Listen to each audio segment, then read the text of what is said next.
Hello there, everybody. Hello. Welcome to the Kansas City Public Library. I am the Signature Events Coordinator here, Sophie Williams. And before I introduce these two and we can move on with our night, I want to do two quick pieces of housekeeping. First up, I'd like to shout out our live and local showcase coming up on Thursday the 27th. That's 2 weeks from now up at Central. We will be working with KCUR to highlight 4 artists and bands from our local music scene who have submitted to the NPR Tiny Desk Concert Series.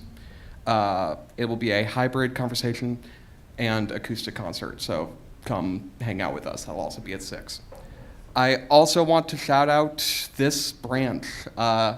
Tonight, for those of you who are regulars of ours, know that this is somewhat experimental. Historically, we have hosted our Signature Events series mostly at Central and Plaza, but those who know our East Side know that Blueford has, in every single way, been as vital to this community as those have been to Kansas City as a whole. This was my home branch. I worked here for about 2 years, and I and the rest of the public affairs team hope that we can give this institution the spotlight it deserves with our programming tonight and hopefully again moving forward. I'd also like to thank Blueford's manager, Sonny Brannick, who is a close friend of mine, for being an incredible ally putting this together and helping us actually do this. So the first time I heard MF Doom, I think I was about 13, and it was because I would stay up too late watching Adult Swim. Futurama, anime, Space Ghost to Coast would always have those interstitial bumpers between them. I have discovered so much incredible music in those bumpers. Flying Lotus, Nujabes, Vectroid, J Dilla. But the first time, and probably most impactful time, I really remember a song from one of those bumpers stick with me was when I heard a bumping, looping piano line followed by the rhymes of somebody who sounded like he was reading his own ransom note. I found out later that song was called All Caps, and it was by Madvillainy, which was, of course, MF Doom and Madlib. And in the days before streaming, that's how you discovered Doom. It was some kind of offhanded, weird reference or occurrence that just shot him into your life, and then you slowly unraveled everything that he was. You had to unravel his lyrics, you had to unravel all of the different personas, you had to unravel whether or not his life story was real, you had to unravel every other part of his journey, and then decide for yourself if he was in fact MF Doom, if he was in fact King Ghidorah, if he was in fact one half of Madvillainy, and then slowly streaming began to sort of eradicate a large parts of that mystery, but not completely. Hopefully, I have no questions to the other ones. Our two speakers tonight will be able to help us put that together. S.H. Fernando, aka SKIZ, has worn many hats.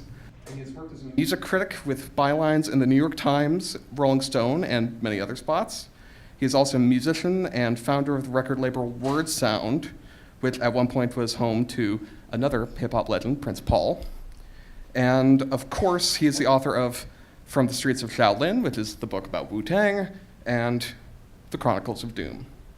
He will be speaking to Paul Nyakatura, the buttery voice of KCUR 89.3.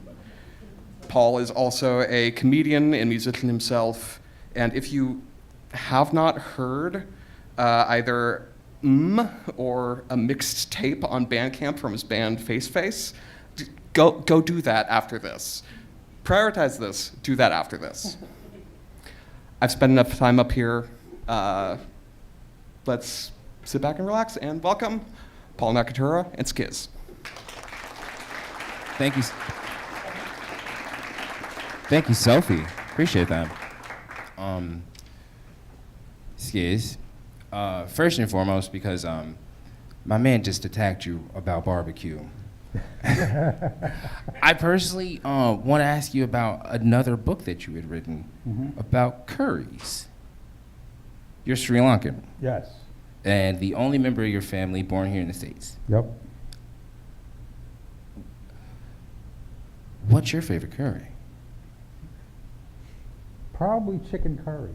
That's what the first dish I learned how to make. So. Okay. You in the kitchen with your moms? Kitchen with your dad? Exactly. My mom's taught me how to cook. So, Okay. Yeah. Okay. Yeah. All right. So, but this, I thought Sophie was going to do it, so I get to. Your Wikipedia, tell me, did you write your Wikipedia page? I didn't even know I had one. It's so long! We could do 45 minutes. I have a lot of interest, what can I say? So. Columbia Journalism. Mm-hmm. And you're just so impressive because I have an uncle. I personally wasn't always raised on my classics when it comes to hip hop. I was raised in Iowa for quite some time. But when I got back to Kansas City, I had an uncle, and he'd always hit me with the "Infant Prince Paul, Infant Prince Paul," and that was my nickname from him. The only person in my life that nickname comes from, and he would be like, "Dude, you're up there with the guy that signed Prince Paul," and not just that. You're instrumental in Handsome Boy modeling school, right? Well, actually, Paul's solo album, Psychoanalysis, is what we put out on WordSound. But did you not introduce? I introduced him to Automator, yeah. Can you talk about that? Yeah, because, Dan the Automator had produced Dr. Octagon, which was an alias of Cool Keith. We might be going into the weeds here. Cool Keith is a legendary MC Let me tell you from New York, from a group called Ultramagnetic, for those who don't know.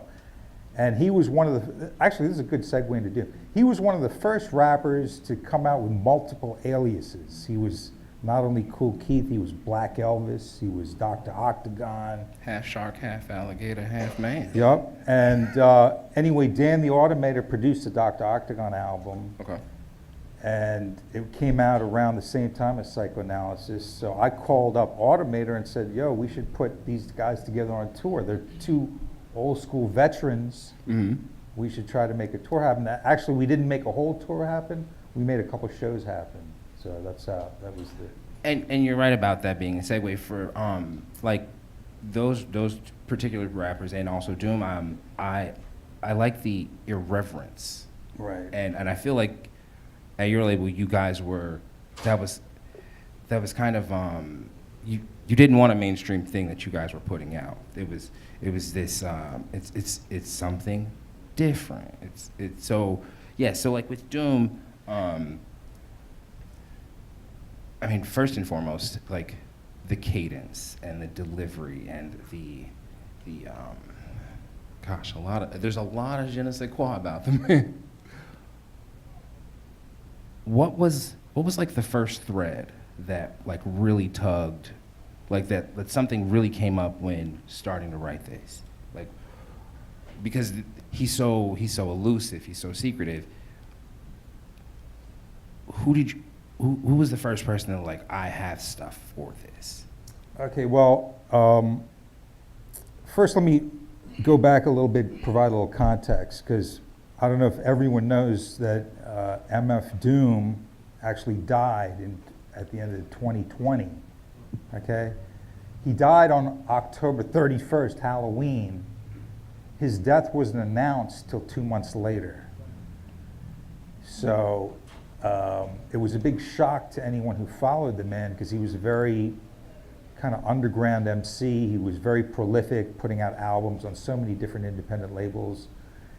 And, you know, I'm a contemporary of Doom. I'm 2 years older than him, so, you know. An artist in your own right. Yeah, so, you know, I'm from that same era of hip hop, which is really it's the golden era, you know. Basically 86 to 96, that was when hip hop was in its real creative phase, and it's like, it was just a pleasure to be alive. Before major labels knew what to do with. Before it became mainstream, before the major labels swooped in, it was a whole different thing, you know. It was basically a private club. You had to be kind of in the know, especially like in the 80s, you know.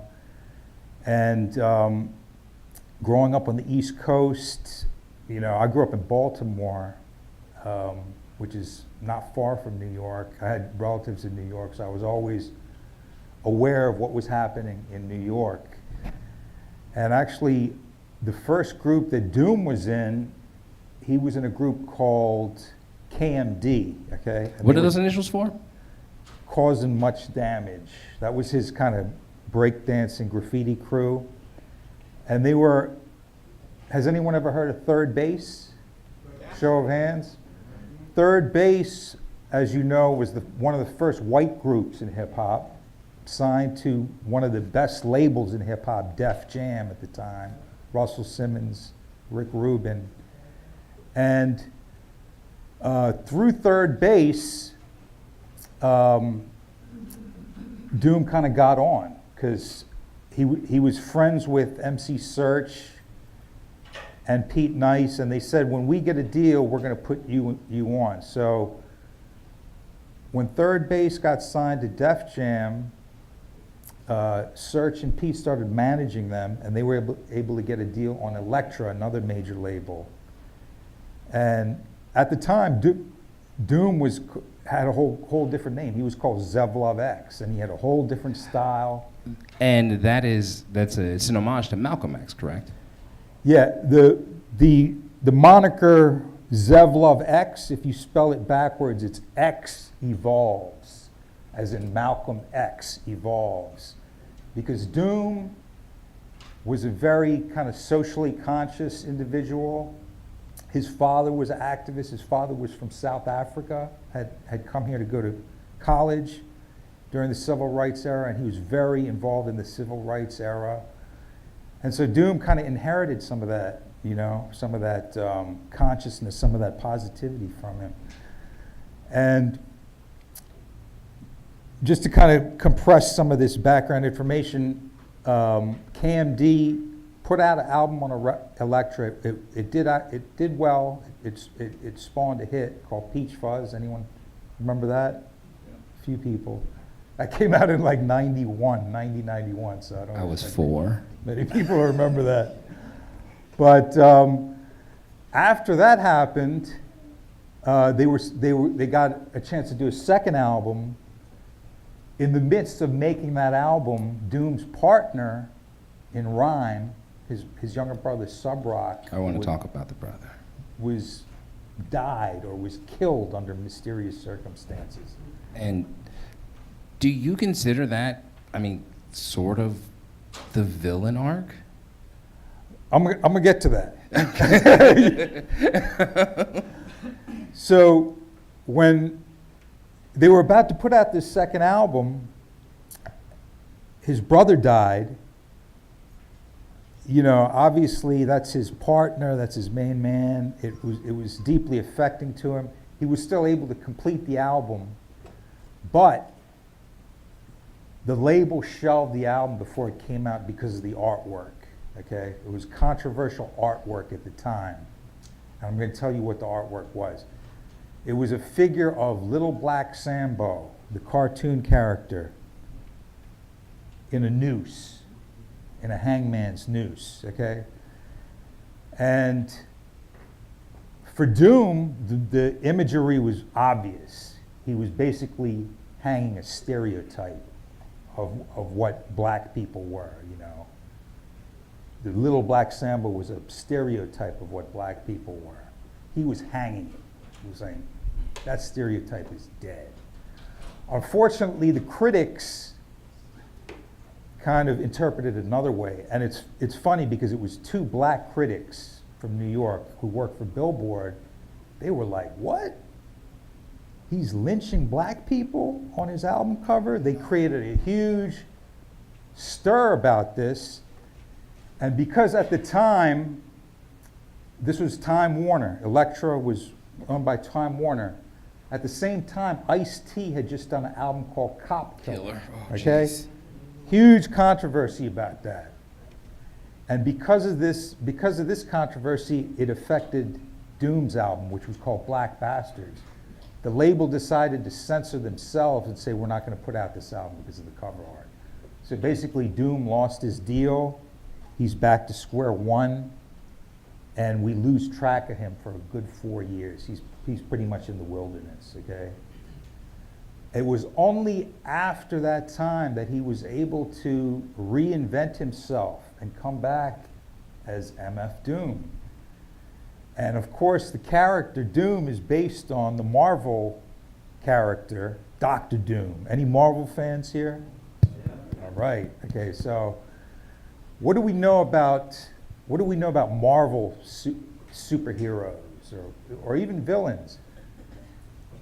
First of all, they always had human weaknesses, human frailties that kind of make you identify with them better, right? Like even like Spider-Man, he's not a perfect guy. You can identify with them. Even the villains are like that, okay? This is a thing that was kind of like very specific to Marvel at the time. A lot of their characters. Doom was a guy who really studied cartoons and he studied comic books. And even in the book, I talk about the origin story of Dr. Doom from the Marvel Comics. It really parallels Doom's real life in many ways, which I won't go into here because it's just, I kind of flesh it out. Oh, in the please. book. Oh, yeah. But, you know, it's very rare that someone has a chance to make a record on a major label and is part of the mainstream music industry, and then they get dropped. It's very rare that they would ever come back. So that's, to me, that is really the immensity of Doom's story. Like, how did he come back from such adversity, losing his brother, losing his record deal? You know, he was basically homeless for several years.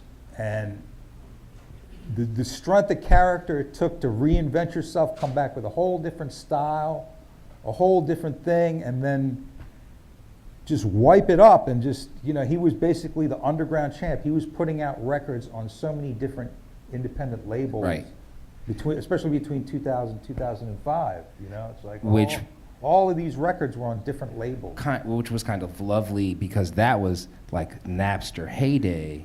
Exactly. And Doom got to benefit a lot from P2P sharing, and I mean, again, I'm with Sophie on on Danger Doom.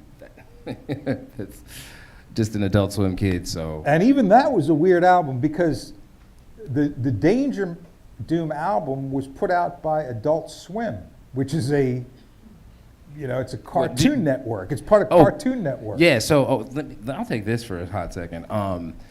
So Danger Mouse and MF Doom, just for this one project, became Danger Doom. The Mouse and the Mask, Sophie? The Mouse and the Mask. And yeah, Adult Swim had commissioned this, and Ghostface is on it, CeeLo Green's on it, and a bunch of the voice actors from like Space Ghost, Aqua Teen Hunger Force, and it's honest. You would think it would just be a merch album, Right. but it's not. It's a beautifully detailed project, and he even uses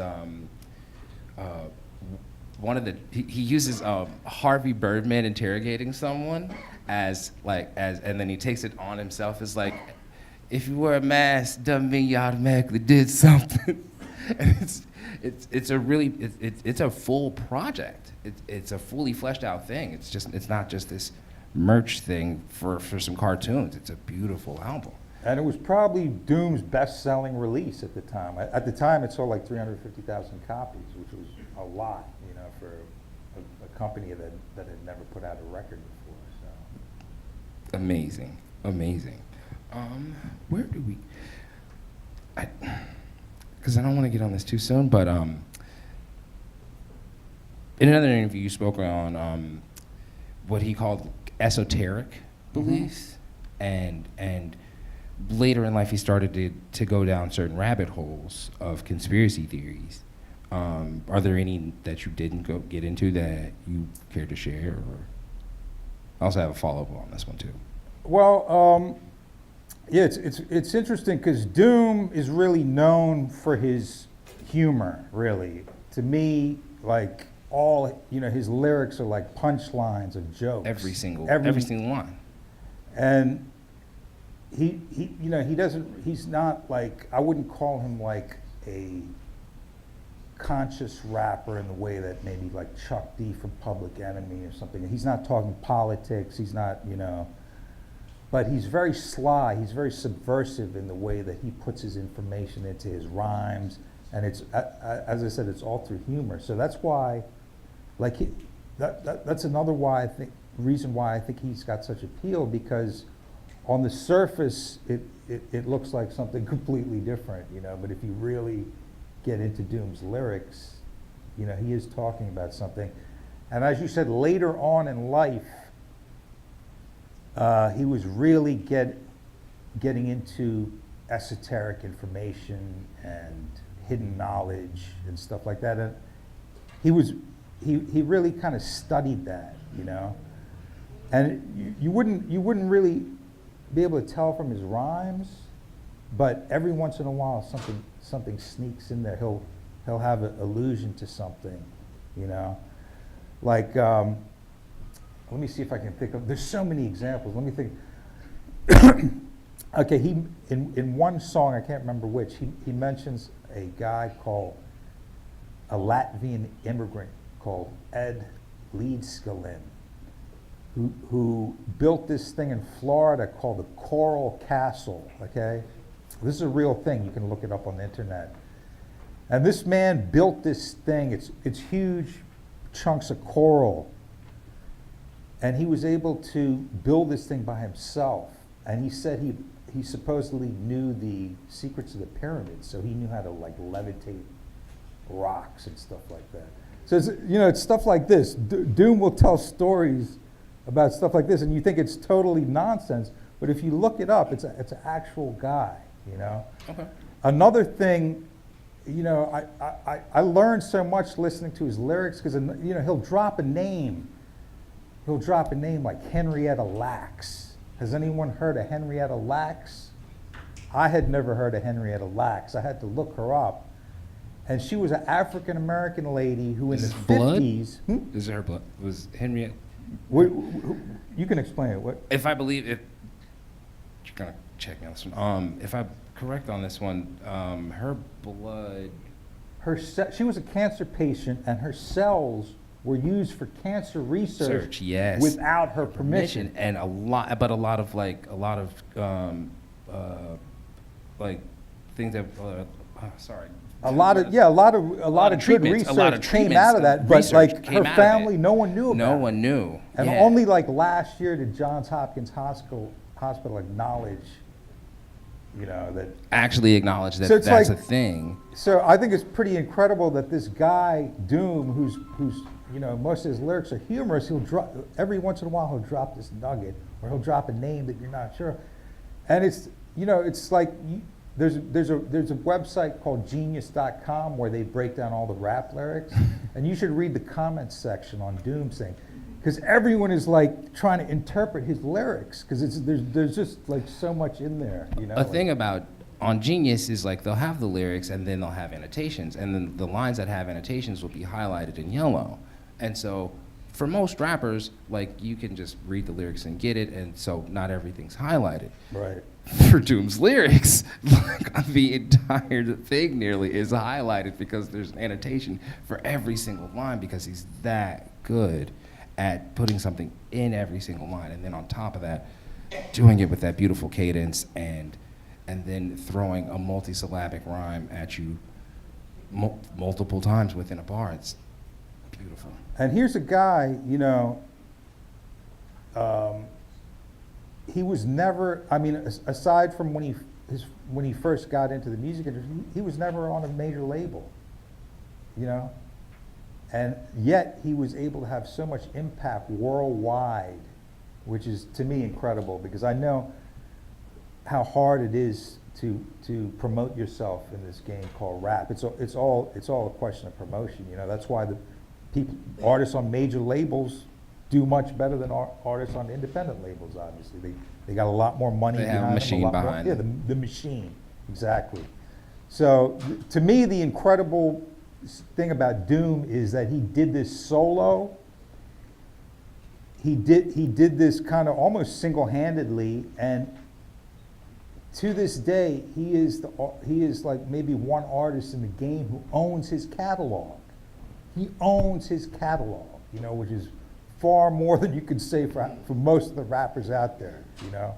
Most of these rappers are owned by their record labels. So, Absolutely. You know, it's like, you know, We actually our local Tech Nine is in one of the indie kings out here who actually owns his masters. So we have that example out here to not sign to a major. And you know, the indie scene is very healthy right now. It's very healthy, and I think that has a lot to do with Doom. I think Doom has inspired a lot of rappers, people like Mock Homie, the Haitian artist who always covers his face, Billy Woods, you know, for Doom, the whole idea about wearing the mask was, you know, he had his bout with fame in his first group, and he didn't like it. He's kind of a low-key individual, and the mask was a way for him to protect his privacy, and also it was also a great marketing gimmick, right? Because, like, I mean, who else wears a mask? When Gladiator 2 came out, everybody was like getting one of the popcorn buckets, and it was not about Gladiator. Yep, because that was this mask is actually this mask is from Gladiator, the movie, and they refitted it, and Please go into detail. huh? Please go into detail, because there's And actually, I found out that Doom actually has like 6 masks, you know, and like he retrofitted. He put a ruby in the third eye. his here. birthstone. The ruby is symbolic of his brother Sub-Rock. Oh, sorry. And then on the inside of the mask, where no one can see, Doom also decorated it. Okay. He put pieces of crushed amethyst, and he put like a copper cable in a spiral right at the third eye. So Doom was like really into all this mystical stuff. That was my follow-up. Do you have any overlap with your beliefs? I mean, I'm into Your rabbit holes? I'm into that stuff too, but the fact that Doom is not alive is, you know, I was never able to ask him about stuff like that, you know, and he didn't really talk about it too much in interviews like that. So A friend of mine, because we'll get to the drug use in a moment, he's also a point about the mask. The whiskey was corroding it, and he had to go get it. This is probably all rusted here. That's why He had to go to an auto body shop and get it chromed out. Right. Yeah, unfortunately, Doom drank a lot. Yeah, that was probably his downfall. There's also mentions of mescaline. Yes, during that missing time, the time between when he lost his record deal with Elektra and then he reinvented himself as Doom, there's about 4 years where he was kind of out in the wilderness, and you know, I think Doom is probably the only rapper I know who's ashamed of selling drugs or does not brag about it, you know, because you never see any of that in his lyrics. Yet during this time, he was basically selling acid and mescaline to basically just stay alive, and even that is different, you know, because like, you know, He had a way of packaging this though, that was pretty creative. he did. Do we want to blow the? I don't. It's okay. There's some funny story. Okay, yeah. You got it. I'm teasing. You got to get the book because this one is good. This one is real good. If you know how he was going about getting all right, things to people. I'll let him know because it is kind of funny. Doom used to FedEx packages of That's like funny by itself. ecstasy pills smushed up in a peanut butter sandwich, and he'd send them by DHL or whatever. So that was very. That's just one. Get the book. But there was a time he was taking a bus from New York to D.C. He was spending some time in D.C. and he was nabbed on a Greyhound bus. There was a large quantity of drugs in the bus, and the cops just fingered him for it. So he had to spend a month in jail in Baltimore. This is actually in one of his lyrics. Okay. I think it's on Operation Doomsday. But he was innocent, so he was able to get a lawyer, and he was able to get out of that. And right after that, that could have really taken him down. This is right before his first album as MF Doom came out, Operation Doomsday in '99.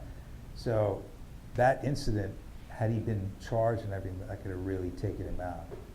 So it's kind of like RZA with Wu-Tang. Like right before Wu-Tang started, RZA was involved in a shootout. Remember, he shot someone. He could have spent 8 years in jail if he had not gotten out of that case. So same thing kind of like with Doom. But as I said, you know, plenty of rappers brag about selling drugs. Not Doom, man. He would. He even mentions that on the Danger Doom album. There's on the track with Harvey Birdman. He's talking about when did killing like become the thing that makes you a good rapper? Like when did selling drugs make Right. you? When did misogyny? Like what about that? Like at what point did that become the litmus test for you being good at this? He was totally about going against the grain of the mainstream. You know, he was totally about going against the grain. He didn't even curse in his rhymes. You know, which you have to respect. I mean, come on, one of the greatest MCs of all time, Rakim, never cursed in his rhyme either. So you know, Doom is looking at people like that. KRS-One, Rakim, Chuck D. That was his era of that's what I'm saying. We are contemporaries. That was Right. our era of hip hop. Late '80s, early '90s. You know, that was when a lot of creative stuff was happening, and the major labels really had no control of it. You know, the artists were controlling it. The artists were. So to me, that's why Doom is a special artist, because you know especially having a independent label, I've always been a champion of the underground. And to me, Doom is the underground champ. For sure, down. for sure. I think like 8 records on 8 different labels between 2000 and 2005. Unprecedented. That type of work ethic, you know. And that was really what got him back into it. And at this point, he has transcended hip hop. You know, it's like people who don't even listen to hip hop know who MF Doom is, you know. And even Marvel writers have written back to him now. Yes. Can you? Yes, because, you know, originally, like, this picture here was just taken right from a Marvel comic frame, you know? And Doom had a series of instrumental albums called Special Herbs, the 10 volumes. Every cover of the Special Herbs is a different frame from Marvel. At some point, he got a cease and desist letter from Marvel saying, stop using our artwork. But what was it, last year, Marvel comes out with a new edition paying homage to MF Doom. And, you know, it just goes to show, like, all of these corporations now are, like, trying to cash in on the cool quotient with Doom, you know? And that's, and in the last chapter of the book, I actually talk about some of the marketing opportunities that he had, because, you know, people were coming to him. You know, Nike SB. He's only the Yes. second artist That Nike dunk who is had a fire. Nike SB shoe, a skateboarding shoe. That's pretty incredible for artists who was never on a major label, right? So this guy really broke the mold, and he really showed people that you can do this independently. You can control your own business. You can control your own catalog, and you can have freedom in your creativity. You can have creative control over what you do. And that's really why I wrote this book, because, you know, aside from the Drakes and the Rick Rosses and stuff like that, you got to respect a guy like this who's just doing it gutter style all on his own, you know, and he And then just produced a blasted through. lot, though. Yep, producer and rapper, you know. And I feel like you really go to war for him on his producer credits, because you don't. It kind of seems like you feel like he's an underdog in that. I'm a producer myself, so you know, as simple as his stuff is, it's hip hop. You know, hip hop is simple music. You know, it's like, it's beats and it's rhymes, and it's not rocket science. And Doom to me brings that old school aesthetic into the new. You know what I'm saying? Because, like, he was basically at his most popular in the early 2000s, and he was the only artist at that time who still had his foot in the golden era too. You know, so he was basically bringing those ideals into the new era and kind of spanning a bridge. You know, because in the golden era of hip hop, it's all about creativity, originality, innovation, standing out, you know. Like, you couldn't copy someone else and expect to get by. That was called biting, you know. You couldn't expect to imitate another group and have a success. Every group that came out during this time was different and was pushing the envelope in different directions. So.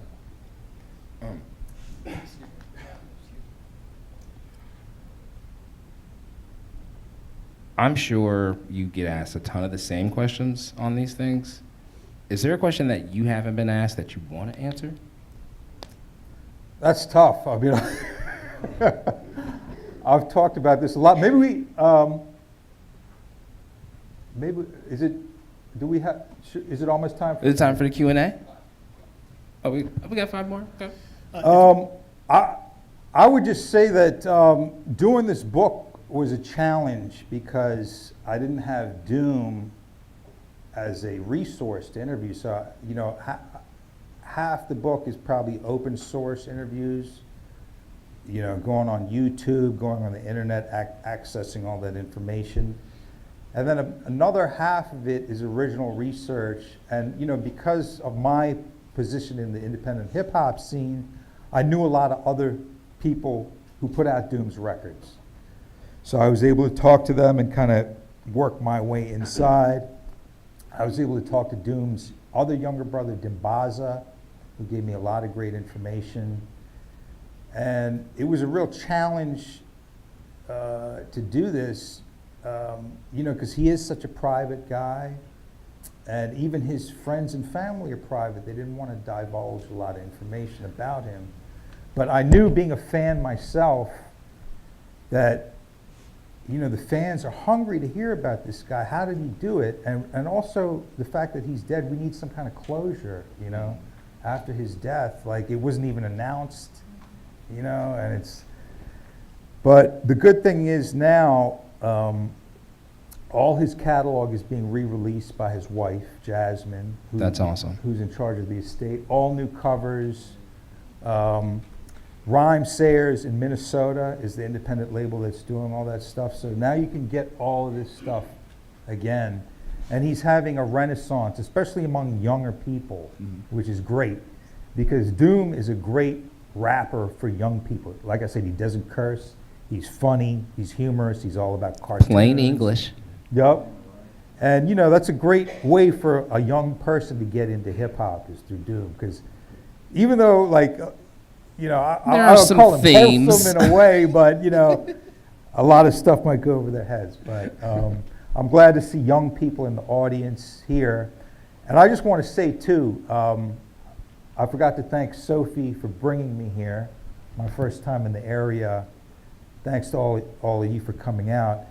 And I just have to say that, you know, when I was young, my mom used to take us to the public library like every week to get books. And that's where I developed my love of reading. And it just continued through the years, and now I'm writing books. So to all you kids out there, you know, read a book. Get rid of that phone and put a book in your hands, because it's gonna open up all new worlds for you, okay? And yeah, and especially in these times, these challenging times, public libraries are like almost like a community center for people, you know? So I'm real happy to be able to basically do something like this at a public library and have so many people turn out. So thank all of you too. Absolutely, give it up for supporting yourselves. something like this. Thank you. We go to the audience. If you have a question, please raise your hands and we'll get a microphone to you so the folks at home can hear the question as well as the answer. While Steve gets that first question here in the audience, and I look at my first over here, we do have one online question. Mainstream rappers like Tyler the Creator, Denzel Curry, and Doechii have all talked about Doom as an influence. Do you think any of today's underground rappers could have the same influence as Doom? You know what? I don't follow rap like I used to.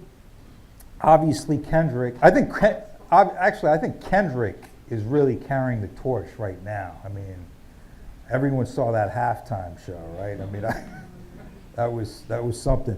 But I think Kendrick is an artist on par with Doom as far as like really creating his own lane and really like carrying the torch for like real hip hop into the future, you know. But I think Doom has really influenced a lot of people. Like I said, you know, Tyler, Mock, Billy Woods. There's a healthy independent scene right now. I got a question for you. Sure. Do you think that Doom would have worked had the internet not been kind of like where it was like transitioning to people being able to look stuff up? Would you have just kind of gone by the wayside without like those big pushes or like TV shows that brought him into the forefront? That's a great question. I think the timing was perfect for Doom. You know, I think maybe that's why his career didn't work out in the 90s, you know, in the early 90s. Maybe he had to wait till the internet was there, because especially for this album, Madvillainy, it was leaked on the internet before it even came out. And they thought that was going to kill it, right? Because already now the album's leaked on the internet. What that did was created so much hype over the album. They re-recorded it, and it was probably Doom's biggest selling release. So I think the internet definitely helped Doom's career. Napster, you know, being able to go online and research stuff and find, it was definitely much more available too, you know, especially for an indie release. Because I remember like being in New York at that time, there was a store called Fat Beats, and they kind of had the monopoly on indie hip hop. And if you couldn't get it there, you know, and then you have places like Sandbox, Automatic, and all the hiphopsite.com. So that definitely helped. And it was just perfect timing for Doom.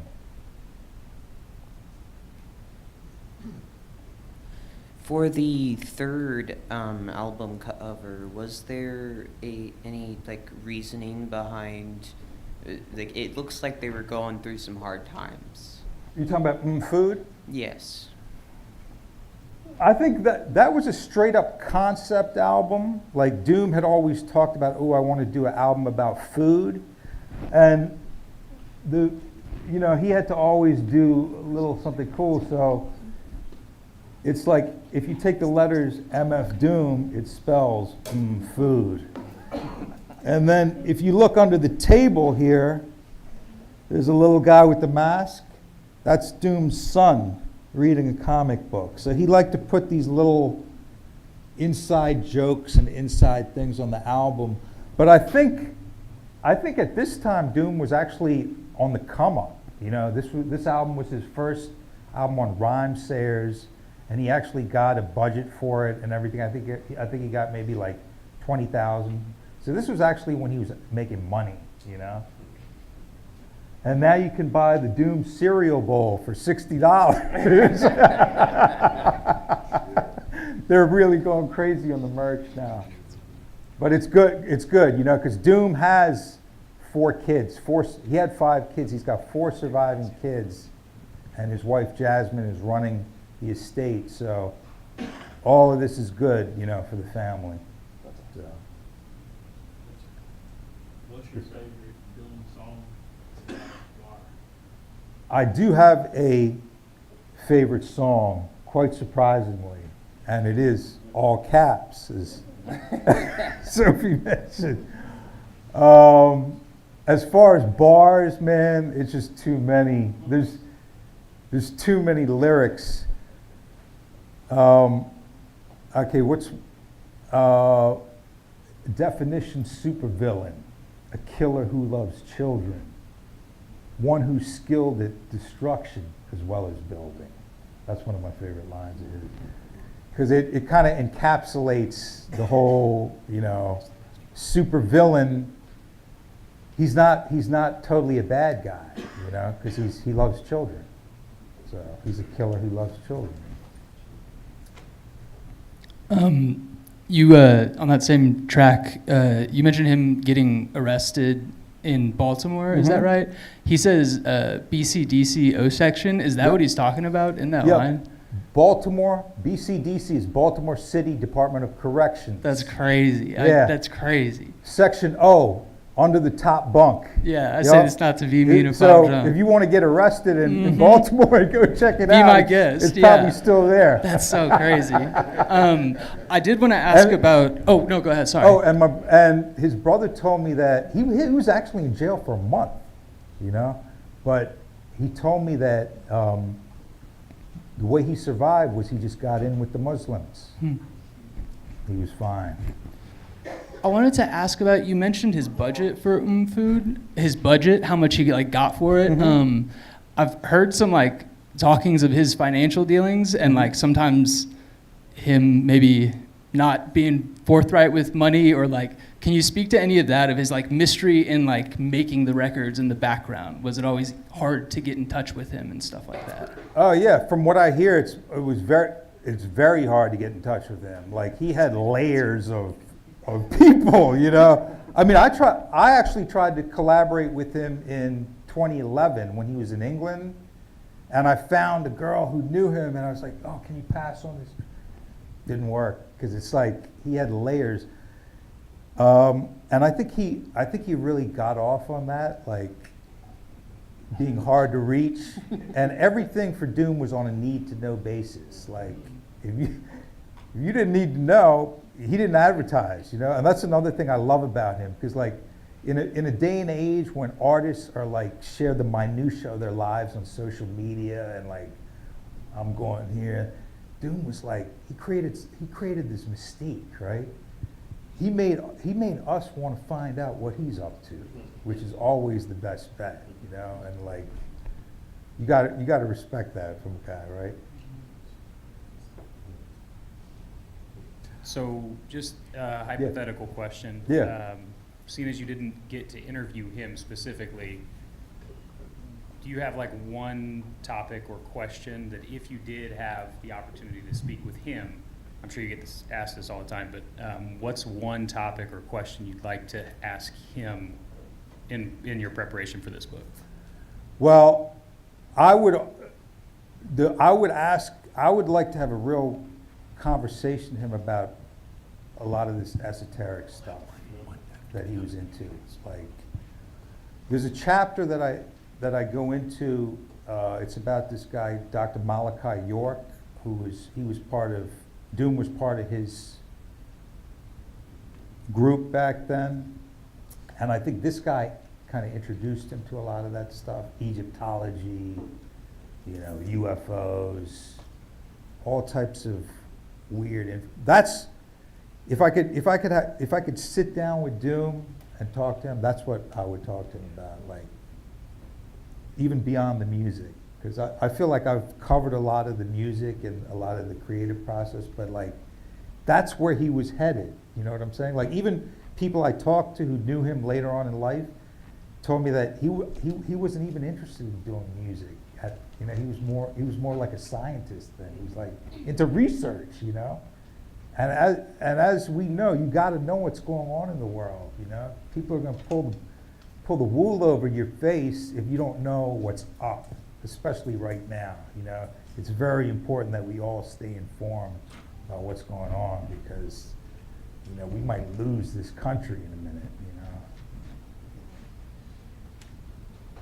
Yes. Like you said, MF Doom was a very mysterious person. He had a lot of different aliases, and I know he went by a lot of different names. And I just want to know, what was your interpretation of those other personas he dropped projects under, like King Ghidorah and Victor Vaughn? Like, how did you interpret those albums, aside from different from like MF Doom? Like, what was that different to you? Okay, well, first of all, let me tell you how Doom justified it. For Doom, he said, and this is another thing that I love about Doom. He said, "I'm not a rapper, I'm a writer." Okay. When you write, he thought of himself as a guy who writes movies. So it's like he can write for any character. So why limit it to just Doom? He's got different parts of his personality that he wants to fulfill. So Vic Vaughn will be maybe a younger version of Doom. King Ghidorah, that was some crazy shit. That was like no one's ever claimed to be a three-headed dragon from outer space. That was even like taking it to the. So that was how he described it. I'm a writer, so I can write any character. The way I look at it is, it also makes a lot of sense when you're signing record contracts, right? Because usually you're signed as the artist. So like when he did the King Ghidorah album, he was signed to that label for King Ghidorah, and they actually wanted him to do another album, but the money wasn't right. So he didn't have to do it. He could, I'm going to go back to Doom. Yeah. So he was basically playing all these record companies, which is a beautiful thing because they deserve to be played, right? Hi. First things first, I want to say that my 10th grade public speaking speech was about the Coral Castle, and I feel like I'm the only person in the room who knows what that is. And my dad told me to write about it, and as far as I know, my dad's never listened to MF Doom, but now I'm going to be like, all right, Dad, you got to go home and listen to some MF Doom. I know, my dad's like, you got to write about anyway, and it was in French, too. Anyway, my question is, and you kind of touched on this, like with the mystique around Doom and what you would ask him, and even though it is like obviously tragic that he passed before we had a chance to kind of discover some of his stuff, but like the magic of the mystique is like what makes people like Banksy so like alluring, as we've talked about. Like, my question is, do you really want to know? Yeah, that's true. And as much as I revealed about Doom in this book, I think that his mystique is still intact, because there's so much that I still don't know about him. You know what I'm saying? It's like, unless you talk to the man himself, you're not going to get it from people around him, so. I think you wouldn't even get it from the man himself. Yeah, you wouldn't know. Maybe not, but depending on, sometimes you could, coerce him with a little juice, get a little loose tongue. You see in some of these YouTube videos, you can tell when he's like, kind of freewheeling it, It's like yes. Thanks for the question. I know you wrote extensively on Wu-Tang as well, and since Doom and Wu-Tang were kind of coming through, like New York in the early '90s, and their respective rises, and there's been a lot of collabs between Doom and especially Ghostface and Spectadec. Can you speak to any affiliations that they had at that time as they were both like breaking in? I mean, for Wu-Tang, breaking into the industry, and then for Doom getting back into the industry? Well, I think there's a huge connection between them, especially having done books on each of them. I see so many parallels, but you know, Wu-Tang kind of blew in '93, and Doom was definitely watching them, watching their rise, watching what they did, watching how they took over the industry, watching how they came into the industry as one group, and then were able to branch off and sign solo deals with every major label, which was unprecedented. Sound familiar? That's what Doom did too, but he didn't do it with major labels, he did it with independent labels, and he did it with different aliases. So while Wu-Tang was coming with 8, 9 MCs, Doom was an army of one with 9 different names. You know, so he was definitely clocking Wu-Tang. He was seeing what they were doing. He was a huge fan of Wu-Tang from everyone I talked to. And another thing is, people don't really know this, but Doom and his partner MF Grimm were going to start their own version of Wu-Tang called Monster Island Czars, okay?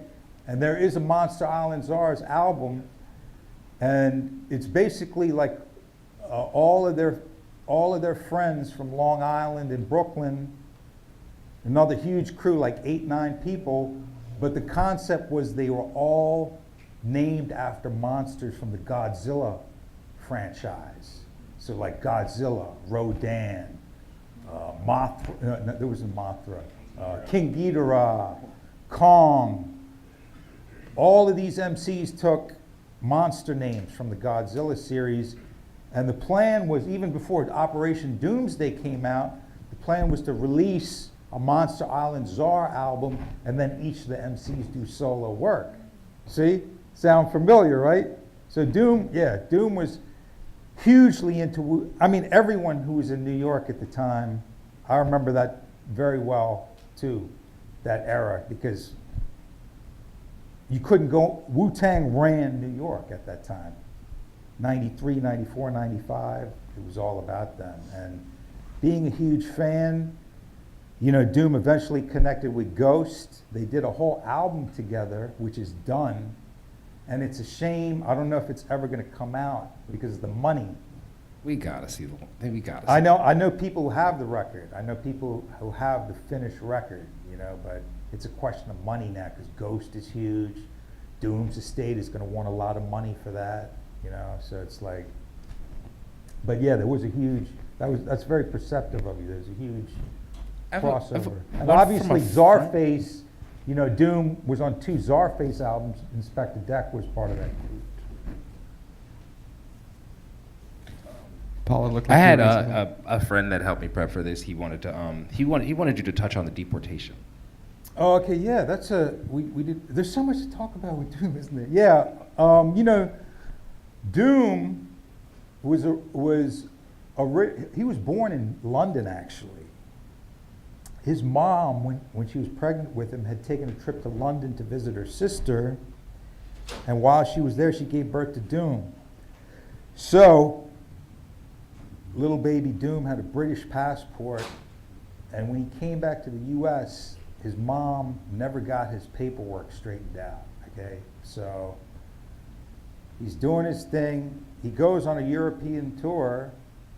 He's got his British passport. He comes back. He's able to get back into the country. The next time he goes out on a European tour, he's coming back into the country. He's got a little metal briefcase with the mask in it. He's got some wads of cash from the tour. He's a black man in America. Customs stops him, sees that he has a misdemeanor charge, investigate a little more, find out that he has a British passport. He doesn't have a green card. He's not supposed to be in America, even though he lived here all his life. So they immediately sent him right back to England. Can you believe that? And all of a sudden I mean, he's got a house and a family in Atlanta. All of a sudden, he's stranded in England.